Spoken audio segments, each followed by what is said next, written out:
በዘመናችን የሆነ ታሪክ ነው ምነግራችሁ። ይህቺ ልጅ ከኛው ጋር አብራ ዩኒቨርሲቲ የተማረች እህታችን ነች። እንደኛው ግን ጥቂት የሰንበት ትምህርት ቤትን ፍሬ ቀምሳለች። በጣም በትልቅ ውጤት ነው የተመረቀችው።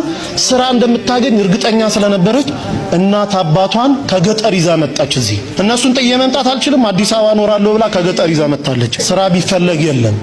1 አመት ከ8 ወር ስራ ሲፈለግ አላገኘችም። ኋላ እፈልግሃለሁ ብላ እኔና አንድ ጓደኛዬ ስናወራ እንግዲህ 1 አመት ከ8 ወር ገመናዬን ደብቄ እናት አባቴን በቀንም 1 ቀን እየመገብኩ አኑሬያለሁ።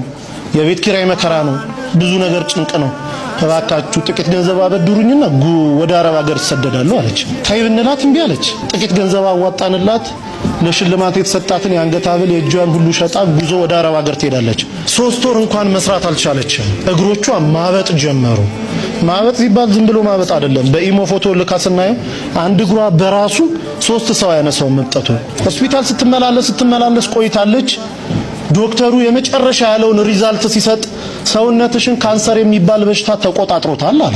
ከቻልሽ የእኛን እስልምና ተቀበይ፣ ሻሃዳ ያዢ ከኛ ጋር፣ ካልሆነ ግን ወደ ሀገርሽ ሂጂ። የማያምን ሰው በሀገራችን የመቀር ልማድ የለንም አሏት። እነሱ ተማምነው ሞት አውጀውላታል። ዶክተሩ 2 ቀን ቀርቶሻል ብሏታል።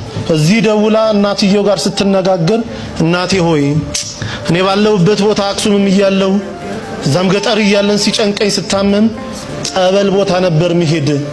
አሁን ግን ባለሁበት ጸበል የለም። በአንቺ ማይፀን ውስጥ 9 ወር ከ6 ቀን ኖሬያለሁ። ያንቺ ስጋ ማለት የኔ ስጋ ነው። እባክሽ ሂጂና ተጠመቂልኝ አለቻት። የተልኮ ጥምቀት ማለት ይሄ ነው። ሂጂና ተጠመቂልኝ፣ በአንቺ ስጋ እመቤቴ እኔን አጥምቃት ትፈውሰኛለች፣ አምናታለሁ፣ ሂጂ አለች። በቃ እናትየው እግራቸውን ያማቸዋል። እሳቸውም ጳጉሜ 1 2 3 2013 ዓመተ ምህረት ልደታ ታውቁታላችሁ ያስባለሁ ሜክሲኮ። ልክ ስትገቡ እዛ በስመ አብ ወወልድ ወመንፈስ ቅዱስ አሐዱ አምላክ አሜን፣ ይቺ ጥምቀት የኔ ጥምቀት አይደለችም፣ ልጄ ባለችበት ቦታ አጥምቂልኝ ትላለች እናት እየገባች። ተጠምቀው ሲወጡ 3 ቀን ነው ተጠምቀው የወጡት። ደውልልኝ አሉ ዶክተሩ። 2 ቀን ቀርቶሻል ብሏል። እናትየው 3 ቀን የተጠመቁት። ሲደወል ልጅቷ ዝልፍልፍ ብላ ወድቃ ሆስፒታል ወስዷታል። ሆስፒታል ገና ስትገባ ራሷ ነው የምትነግረን፣ ሰውነቴ ላይ የነበረ ያ ክብደት የሚመሰል አላንቀሳቀስ ያለኝ ነገር ሁሉ ውድቅ ብሎልኝ አዲስ የ18 ዓመት ህፃን ልጅ መስዬ ሆስፒታል በር ቆምኩኝ አለች። ይሄ ከአእምሮ በላይ ነው። ዶክተሩ እንዴት ሆንሽ ይላታል። አላውቅም ትሏለች። አንቺም ካላወቅሽ እኔ ምን አውቃለሁ ይላታል ዶክተር። እርሱን የሚመረምር ዶክተር ፈቃድ ሞልቶ ወጥቶ ነበረ። ከሄደበት ቦታ የ6 ሰዓት መንገድ ነርቶ ተመልሶ ሕክምና ገባ። ልጅቷን አምጡ ይላል። ይሄው እኔ ነኝ ትላለች። እባክሽ አትቀልጂብኝ፣ ልሰራ ነው ያለሁት። እኔ ልጅቷን አውቃታለሁ፣ ኪሎዋ ይሄን ያለው ደሞ እንዲህ ነው። አንቺ ደሞ ሳይሽ አዲስ ህፃን ልጅ ነው የምትመስዪው፣ ልጅቷን አምጪ አላት። አይ እኔ ድኜ ነው አለች። እንዴት ሆኖ? ተጠምቄ። ከየት አምጥተሽ ጸበል? አረብ ሀገር አይደለም ወይ ያለሽው? ከየት አመጣሽ? አይ እናቴ ተጠምቃለኝ። እናቴ ልትጠመቅ ስትገባ ወላዲተ አምላክ ድንግል ማርያም ከመልአከ ምክሩ ከቅዱስ ሚካኤል ጋር እኔ ቤት ውስጥ ይመጡ ነበር አለች። ጣዋት ስነሳ ሙሉ ሰውነቴ እረጥቦ ነበር የምገኘው አለች። እናቴ እዛ ትጠመቃለች፣ ድንግል ማርያም ደግሞ እኔን እዚህ ስታጠምቀኝ ነበር እንዲዳንኩኝ አለችው። ዶክተሩ ማልቀስ ጀመረ። እንዲህ የሚባል ነገር አለ? በእውነት ድነሻል?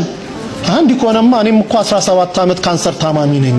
በቀን 2 ኪኒንና 3 መርፌ እየተወጋው ነው 17 ዓመት የገፋሁት። እባክሽ ሀገርሽ ሰጂኝ፣ አንቺ ምትያት ሴት ካለች እኔንም ታጥምቀኝ አለ። ያው እንግዲህ ታውቃላችሁ እሷ መምጣት አትችልም። እዚህ ደውላ ከኛ ጋር አገናኘችው። ሰውዬው እዚህ የገባው ሐሙስ 10 ሰዓት ላይ ነው ማታ። አሁን ወስዳችሁ ካላጠመቃችሁኝ አለ። ብንለው ብንሰራው በፍጹም። በኋላ ተደውሎ በአረበኛ የሆነ ነገር አለችው። ተረጋጋ። ለሊት 9 ሰዓት ላይ ተነስቶ ውሰዱኝ አለ። ስንሄድ ቤቱ ተዘግቷል። ገና በር ላይ ካህኑ እየከፈቱ ነው። አብሮ ገባ። ንባባቱን ደሞ አጣኑን አንድ ላይ ተደርጎ ውስጥ ከሰማ በኋላ የመጀመሪያ ተጠማቂ ሆኖ ገባ። እንደገባ መጮን ይጀምራል። ሲወጣ ሆስፒታል ውሰዱኝ አለ። አረባክ እንደው ቢያንስ 1 ሱባኤ ሳምንት ተጠመቅ። በፍጹም። ከዛች ሴት ጋር ሳወራ እኔ ቤት ውስጥ ይሸተኝ የነበረው ሽታ አሁን እዚህ ቦታ ሸቶኛል። እሷ ስታወራ ሁሌ የሚመጣው ሽታ እኔ ጋር አለ። እባካችሁኝ ውሰዱኝ። ከውስጤ ጥቁር ነገር እየጮኸ ሲወጣ ይቻለው፣ እንደ ጉም ደመና ወጥቶ ሲወጣ ይቻለው፣ ውሰዱኝ አለ። ሆስፒታል ተወሰደ።